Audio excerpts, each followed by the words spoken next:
So here I have my string. We're working with some P cord. It's an easy string to start with. And I have this whole length. So I'm just working at the tip, and I'm gonna fold my string over. And this is what's called a bite. And I'm gonna give myself a working tail. It's nice to give yourself plenty of length so that you have to work with. It makes it a much easier process. So here, I'm gonna toss the string over there. And I'm gonna be working here. So here's my bite, here's my working tail. I'm gonna take this and I'm gonna cross over the main body of my string. I'm gonna cross over, I'm gonna go over once. I'm gonna go over again, but what's important is I'm moving towards my bite such that I'm overlapping and I'm making this X. You wanna see this. Kind of looks like an infinity sign. You see this X? And I come back around again.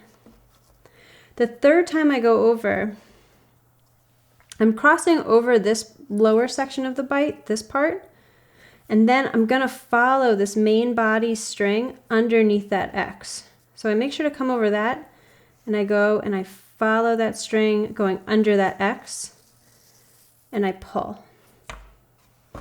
I know I did it right when I see this X here, and I see two parallel lines.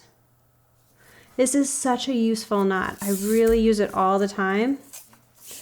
And so I'll do this again, but there are so many great resources out there about learning knots that have animated illustrations on how to tie them. So here's my working tail, here's my bite, cross over once. I'm gonna cross over again, going closer to the bite, so I make that X on the string I just brought over. And now I make sure to go over this leg of the bite, and I'm gonna go under that X, following the main body of that string, and pull. So this is gonna create this sliding slip knot. And I can just push this over that branch at the top of my bow and cinch it down.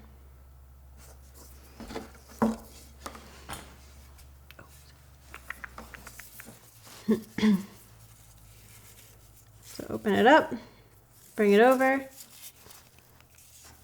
tighten it down. This knot, I can just leave it be now. I don't have to fix it or adjust it. I might just trim this if it bothers me. And then we're gonna move to the bottom of our bow.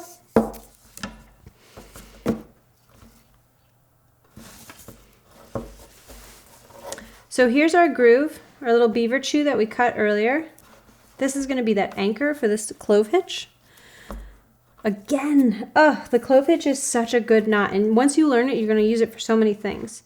And as a hitch, we're gonna be working around this stick. So I'm gonna tie it loosely, and then I'll show you how to tie it tightly. But the string is gonna go over the stick once, and then again, but on top of itself. So kind of in a similar way, and we're looking at that X right there. And then moving in the same plane of direction, we're just gonna go under the X,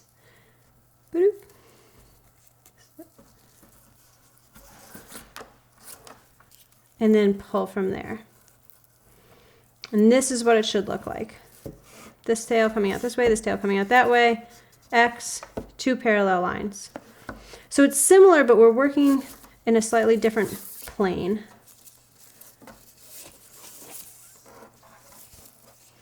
And if you look this up, you'll see that there's many ways to tie clove hitches. So if I want to do this for bow drill, I need this string of the bow taut. So what I do is I pull it tight and I just hold it down with my thumb, and I can just tie this one-handed. Go around once. Huh? No. I go like so, and I create that X. And then with that X, I'm going to take my tail. This is always harder to do as a demo than in real life. I mean, this is real life, but anyhow, I'm going to go under that X, right? I'm going to pull that through. And then I can wrench it back to kind of help tighten it and align it in the proper way. This is nice and tight.